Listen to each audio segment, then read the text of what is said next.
자 같으나 항상 기뻐하고 가난한 자 같으나 많은 사람을 두려워하게 하고 아무것도 없는 자 같으나 모든 것을 가진 자가 아니. 잠깐 따라서 해볼까요? 하나님이면 충분한 인생.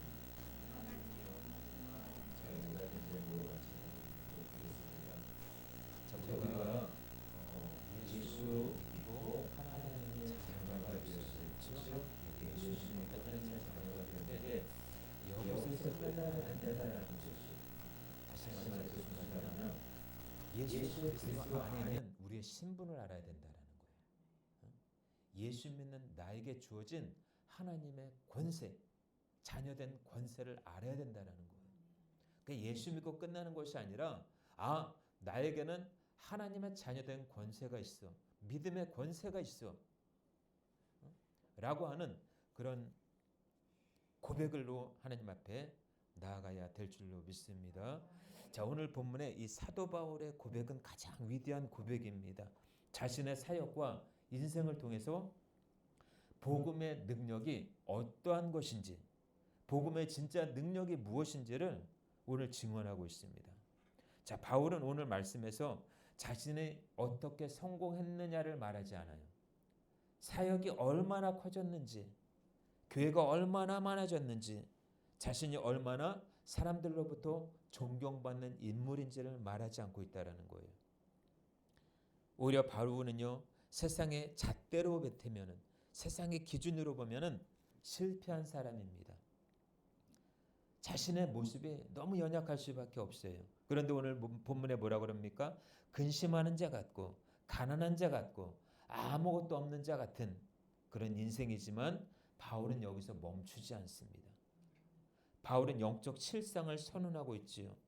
오늘 이 바울의 고백이 저와 여러분의 고백이 되시길 주의 이름으로 축원합니다. 자, 첫 번째로 근심하는 자 같은 항상 기뻐한다. 이게 뭔 말일까요? 근심하는 자 같으나 항상 기뻐하고. 여러분, 이 믿음의 사람은 상황으로 정의되지 않아요. 다시 말해서 이 형편 때문에, 이 상황 때문에 내 믿음이 평가되지 않는다라는 거예요. 믿음은 그걸로 평가되지 않는 거예요. 예? 상황이 어떠하든지, 배경이 어떠하든지, 형편이 어떠하든지 내 믿음은 거기에 따라서 변하는 것이 아니라 하나님이 주신 그 기쁨, 늘 기쁨으로 나아가는 거예요. 그러니까 겉으로 보는 모습이 전부가 아니라는 거죠. 어떻게 보면 영적인 실상은요, 외형과 정반대일 수 있다는 거예요. 그래서 바울은 신앙의 본질에 대해서 분명히 말하고 있습니다. 자, 우리가 예수 믿는다고 해서 근심이 없는 게 아니에요. 그렇죠? 예수 믿어도 근심은 언제나 있어요. 우리가 예수님을 믿는다고 해서 인생의 문제들이 하루아침에 사라지는 게 아니에요. 인생의 문제들은 여전히 있지만, 해결되지 않고 있지만, 그러나 그것으로 끝나지 않는 건 뭐예요? 그 문제 속에서 일하시는 하나님이 계시기 때문에, 그 확신 속에 계시기 때문에 우리는 근심하지 않는 것입니다. 여러분, 오히려 믿음 때문에, 이 믿음이라는 것 때문에 더 많은 오해와 시험을 겪을 때가 있어요. 바울의 삶에는요, 복음 때문에 당한 핍박이 있었고 교회 안에서 받은 오해가 있었어요. 함께 사역하던 사람들의 배신이 있었고요. 그로 인해서 고독이 있었고 외로움이 있었습니다. 육체의 고통과 죽음의 위협까지 있었습니다. 그럼에도 불구하고 바울은 오늘 본문에 이렇게 얘기하고 있죠. 근심하는 자 같으나 항상 기뻐하고. 근심거리, 염려 가운데 기뻐할 수 있는 능력이 어디서 왔을까요? 하나님으로부터 왔다라는 거예요. 여전히 나는 기뻐할 수 있으나, 여전히 나는 염려할 수 있지만은, 지금 상황이 그렇지만 그럼에도 불구하고 나는 기뻐할 수가 있어요. 왜요? 하나님이 계시기 때문에. 여기서 중요한 단어를 한번 찾아본다면요, 같으나입니다. 같으나 겉으로 보면 근심에 눌린 사람처럼 보이지만은 바울의 마음의 중심은 무너지지 않고 있다라는 거예요. 왜냐하면 바울의 기쁨은 상황에서 온 것이 아니기 때문에, 형편에서 온 것이 아니기 때문에, 하나님으로부터 온 것이기 때문에 바울의 기쁨은 변함이 없었어요. 여러분, 세상의 기쁨은 조건적이에요. 일이 잘 풀리면 기뻐하고 상황이 잘 안 되면 무너지고 낙심하고, 이것이 바로 세상에 주는 조건적인 기쁨이라는 거예요. 그러나 성령께서 주시는 기쁨은 다릅니다. 그것은 존재의 기쁨이라는 거예요. 존재의 기쁨. 응? 너 존재만으로 기뻐한다라는 거예요. 하나님이 봤을 때는 네가 뭐가 있고 잘 배웠고 많이 가졌느냐, 어떠한 소유를 많이 가졌느냐, 그것에 의해서 그 사람을 평가하는 것이 아니라 너 살아있는 존재만으로도 나는 너를 기뻐한다, 이 말이에요.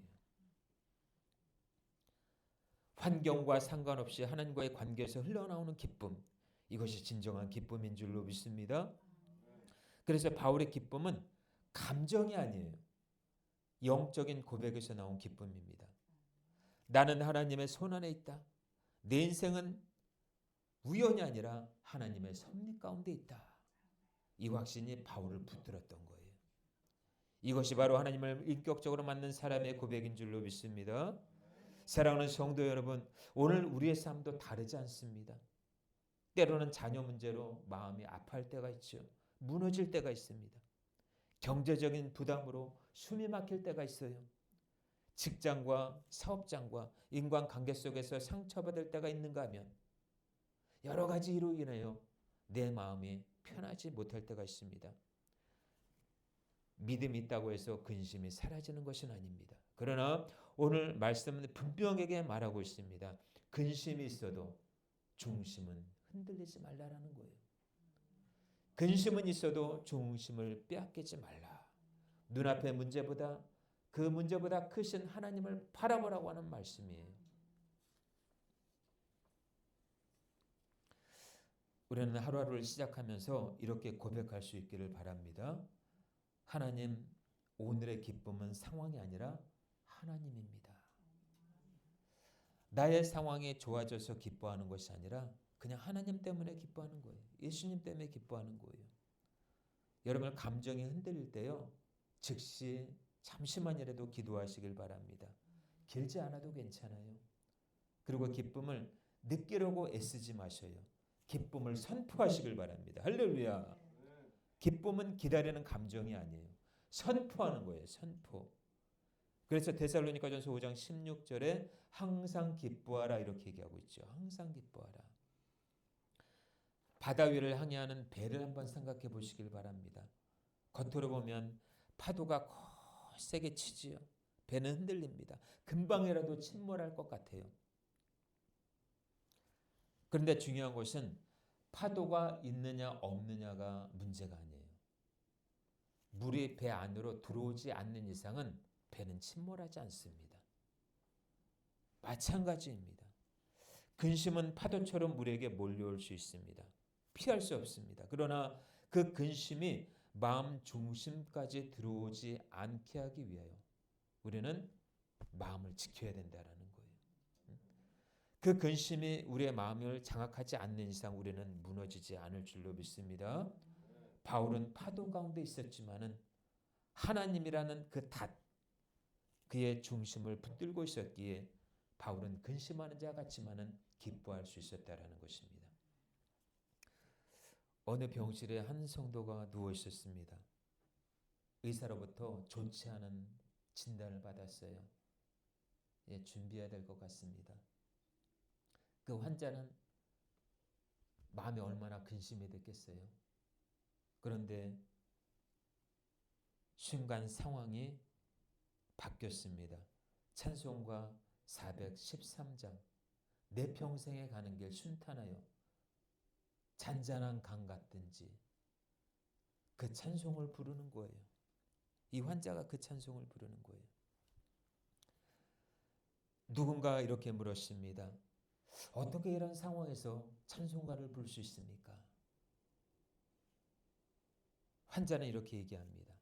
상황은 여전히 힘들지만 하나님이 나를 떠나지 않으셨다라는 그 확신이 저에게 있습니다. 여러분, 이 환자의 상황은 바뀌지 않았어요. 그 병명이 없어지지 않았습니다. 그런데 이 환자의 기쁨의 근원은 흔들리지 않았다라는 거예요. 이것이 바로 근심하는 자 같으나 기뻐하는 자의 고백인 줄로 믿습니다. 여러분 우리가 기뻐하면은요 마음의 평강이 넘치면요 질병도 사라져요. 예, 믿으십니까?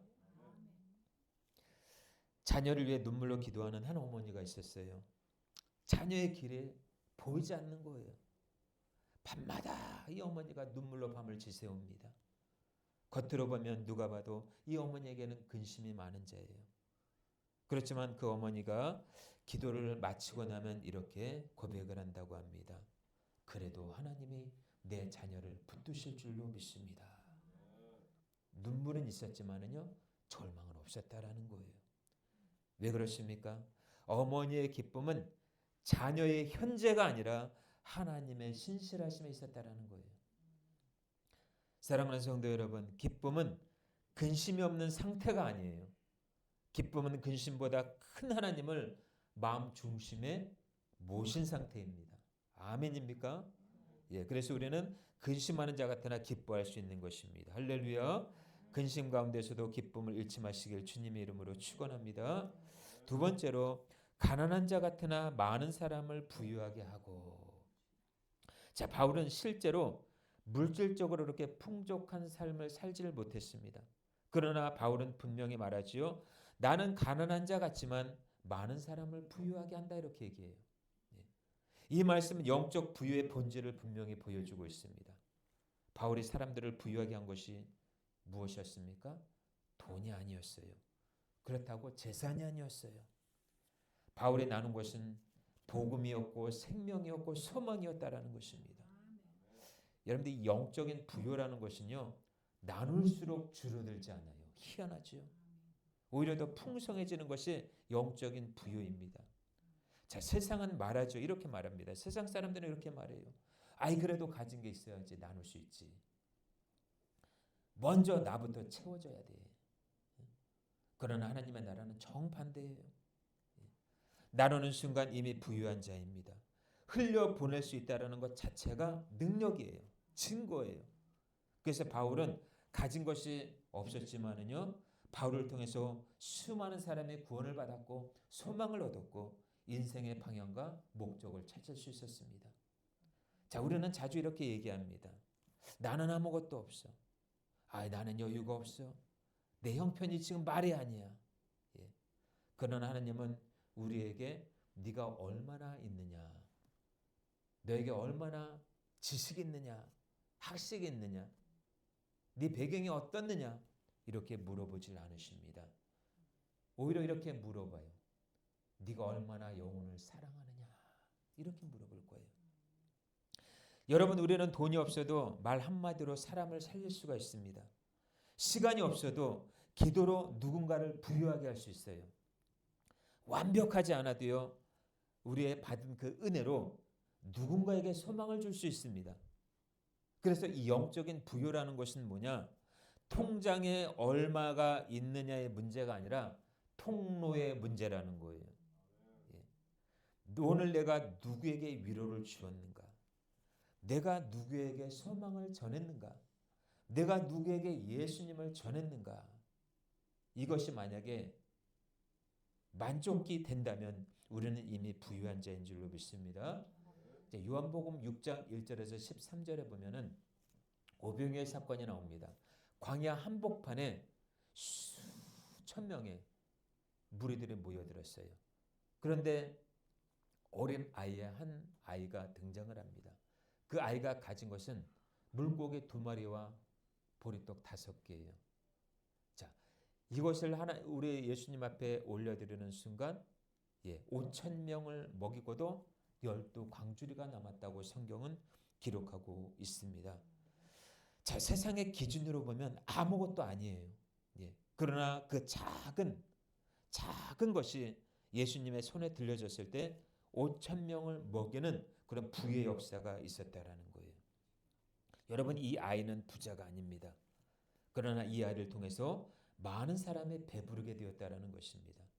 여러분 우리의 작은 섬김, 우리의 작은 믿음, 우리의 작은 어떤 것을 통해서 하나님은 큰 것을 이루시는 분이셔요. 할렐루야. 예. 어느 날 한 청년이 삶의 끝자락에 서 있었습니다. 아무에게도 말하지 못한 채 교회에 앉아서 있었는데요. 예배가 끝나고 한 성도가 이렇게 말했어요. 당신이 여기 있는 것만으로도 하나님의 당신을 포기하지 않았다라는 증거입니다. 자, 그 한마디에 이 청년이 살아났습니다. 그 성도는 돈을 준 것도 아니에요. 그렇다고 해서 그 청년이 안고 있는 문제를 해결해 준 것도 아닙니다. 말 한마디에 담긴 이 복음의 위로가 이 한 청년을 살렸다라는 거예요. 자, 그 청년은 가난해 보였지만요. 그래도 그 복음의 위로를 통해서 부유케 되었어요. 부유한 경험을 했다라는 거예요. 또 그렇게 말한 성도는 가난해 보였지만 영적으로는 많은 사람을 부유하게 했다라는 것입니다. 어느 한 성도가 있었어요. 형편이 넉넉하지 않습니다. 도울 수 있는 것이 아무것도 없어 보였어요. 그래서 이 성도가 자신이 할 수 있는 것은 기도밖에 없다고 생각이 들었습니다. 그런데 이 기도가 그 가정을 살렸습니다. 한 사역자를 일으켰을 뿐만 아니라 한 교회를 일으키는 원동력이 되었습니다. 여러분, 세상은 기도를 가장 값없는 것으로 보이지만요. 하나님은 그 기도를 강력한 부유로 사용한다라는 거예요. 할렐루야.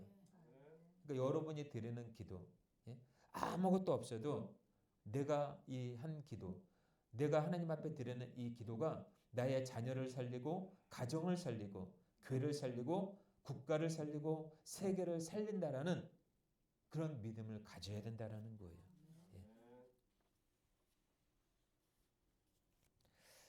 여러분, 그래서 영적 부유는 얼마나 소유했느냐의 문제가 아니라는 거예요. 얼마나 흘려보냈느냐의 문제입니다. 오늘 우리가 기도로, 말씀으로, 위로로, 복음으로 누군가를 살릴 수 있다면 우리는 이미 가난한 자 같지만 많은 사람을 부유하게 하는 하나님의 사람인 줄로 믿습니다. 많은 사람을 부유하게 하는 저와 여러분들이 되시기를 주님의 이름으로 축원합니다. 자, 마지막 세 번째로요. 아무것도 없는 자 같으나 모든 것을 가진 자로다. 자, 이 문맥은요. 고린도후서 6장 10절의 절정을 이룹니다. 바울은 말합니다. 아무것도 없는 자 같으나 세상 기준으로 보면 지위도 없고 삶의 안정도 없고 미래 보장도 없어 보이지만 그러나 바울은 담대히 선언하고 있지요. 모든 것을 가진 자로다. 아멘. 왜 그렇습니까? 이유는 다 하나예요. 바울이 하나님을 만났기 때문에. 하나님을 만나면 생명을 소유한 자입니다. 생명을 소유한 자는 미래를 가진 자예요. 하나님을 가지면 결국 모든 것을 가진 자예요. 할렐루야. 그래서 여러분들 이 소유의 기준이 바뀌면 인생에 생각하는 관점이 달라져요. 자, 따라서 해볼까요? 소유의 기준이 바뀌면 인생이 달라진다. 할렐루야. 내 소유의 기준, 내가 얼마를 가졌고 뭐가 있고 없고 그것에 따라서 내 인생이 결정되는 게 아니라는 거예요. 할렐루야. 내 인생의 결정은 무엇으로 결정이 됩니까? 하나님으로 결정이 된다라는 거예요. 누가 나를 어떻게 보건 하나님이 나만 인정해주고 하나님이 나를 곱게 본다면 그것으로 만족하는 거예요. 여러분, 오늘 우리는 무엇을 기준으로 삼고 있습니까? 무엇이 있다 없다를 가지고 판단하십니까? 통장에 돈이 얼마나 있느냐? 집은 얼마나 크냐? 자녀의 성적은 얼마나 되느냐? 내 직장, 내 사업장이 잘 되고 안 되고 이거를 가지고 우리는 기준을 세울 수가 없다라는 거예요. 오늘 하나님은 우리에게 이렇게 물어요. 너는 정말 예수를 가지고 있느냐? 우리가 하루에 한 번 이렇게 고백했으면 좋겠습니다. 한번 따라서 해볼까요? 예수님이면 충분합니다. 우리 옆에 분에게요. 한번 얘기해 볼까요? 예수님이면 충분합니다. 예수님이면 충분합니다. 아멘. 예. 예수님이면 충분한데 또 뭔가 다른 것을 찾으려고 노력하는 게 문제예요. 여러분, 잃은 것을 세워보기보다 받은 은혜를 세워보시길 바랍니다. 소유하려 애쓰기보다 하나님께 모든 것을 맡기고 신뢰하시길 바랍니다. 진리의 말씀, 곧 하나님을 가진 사람은요, 결국 잃지 않습니다. 자, 바울은 감옥에 갇힌 몸으로도 빌립보서를 기쁨의 서신으로 기록할 수 있었습니다. 세상의 기준으로 보면 바울은 자유의 몸이 아니에요. 그렇다고 해서 미래가 있느냐? 미래도 없어요. 감옥에 있는데 어떻게 미래가 있겠습니까? 아무것도 가진 것이 없는 사람처럼 보였습니다. 그렇지만 빌립보서 4장 13절에 바울은 이렇게 얘기하고 있죠. 내게 능력 주시는 자 안에서 내가 모든 것을 할 수 있느니라. 아멘. 쇠사슬은 바울의 몸을 묶었지만 그의 영혼은 묶지 못했어요. 왜냐하면 바울은 예수님을 가졌기 때문에 그래요. 그래서 바울은 아무것도 없는 자 같았지만은 모든 것을 가진 자로 살아갈 수 있었고 모든 것을 가진 자로 사역할 수 있었습니다. 자, 어느 성도가 작은 월세방에 살고 있었어요. 집은 좁았고요. 가구도 많지 않았습니다. 자, 누군가 물었어요. 이렇게 사는 게 불안하지 않으십니까? 그분은 이렇게 말했다고 합니다. 집은 작지만 제 마음은 좁지 않습니다. 하나님이 여기 계시거든요. 예. 그 방에는 화려한 가구는 없었어요. 예. 그러나 그 사람의 마음에는 평안과 감사가 넘쳤다라는 거죠. 자, 세상은 바울을 없는 사람처럼 보았습니다. 하나님 안에서는 모든 것을 가진 사람이었어요. 사랑하는 성도 여러분, 모든 것을 가졌다라는 것이 뭘까요? 많이 소유했다라는 말이 아닙니다. 하나님이 내 인생을 책임지신다라는 확신입니다. 할렐루야. 그래서 하나님을 가진 사람은요, 잃어도 무너지지 않고 없어도 두렵지 않고 떠나 보내도 평안할 수가 있는 거예요. 이것이 바로 복음이 가진 능력입니다. 자, 아무것도 없는 자 같지만 모든 것을 가진 자로 사는 인생, 그 인생은 하나님을 가진 인생인 줄로 믿습니다. 이 고백이 말이 아니라 우리 인생 전체가 되시기를 축복합니다. 말씀의 결론을 맺겠습니다. 자, 오늘 본문의 이 세 문장이 우리의 인생이 되기를 바랍니다. 자, 고린도후서 6장 10절 전체 사도 바울만의 고백이 아니에요. 오늘을 살아가는 저와 여러분의 믿음의 고백이자 신앙 고백인 줄로 믿습니다. 아직은 근심은 있지만 기쁨을 잃지 않는 삶, 가난해 보여도 사람을 살리는 삶, 아무것도 없는 것 같지만 하나님으로 충만한 삶, 이것이 바로 복음이 만든 인생입니다. 저는 마지막으로 한번 이렇게 고백하고 말씀을 맺을까 합니다. 한번 따라서 해볼까요? 하나님, 상황이 아니라 진리를 보게 해주세요. 세상의 기준이 아니라 하늘의 기준으로 살게 해주세요. 오늘도 아무것도 없는 자 같으나 모든 것을 가진 자로 살게 해주세요. 아멘. 자, 오늘 말씀 우리 찬양 한 곡 부르고요. 주신 말씀 붙잡고 한번 통성으로 한번 기도하겠습니다.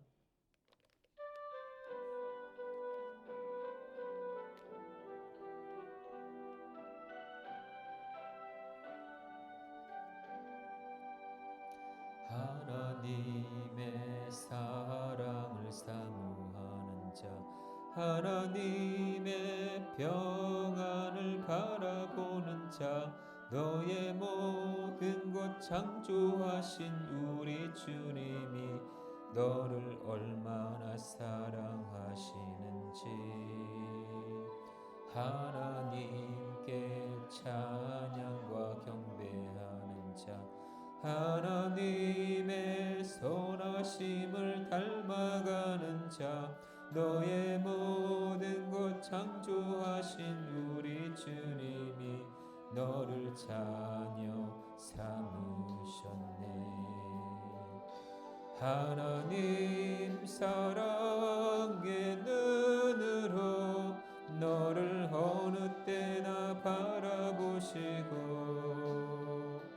하나님 인자한 귀로써 언제나 너에게 기울이시니 어두움에 밝은 빛을 비춰주시고 너의 작은 신음에도 응답하시니 너는 어느 곳에 있든지 주를 향하고 주만 바라보지라. 하나님 사랑의 눈으로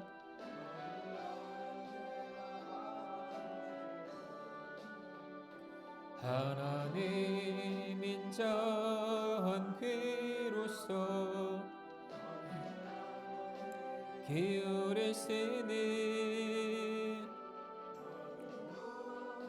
밝은 빛을 비춰주시고 너의 작은 신음에도 응답하시니 너는 어느 곳에 있든지 주를 향하고 주만 바라볼지라.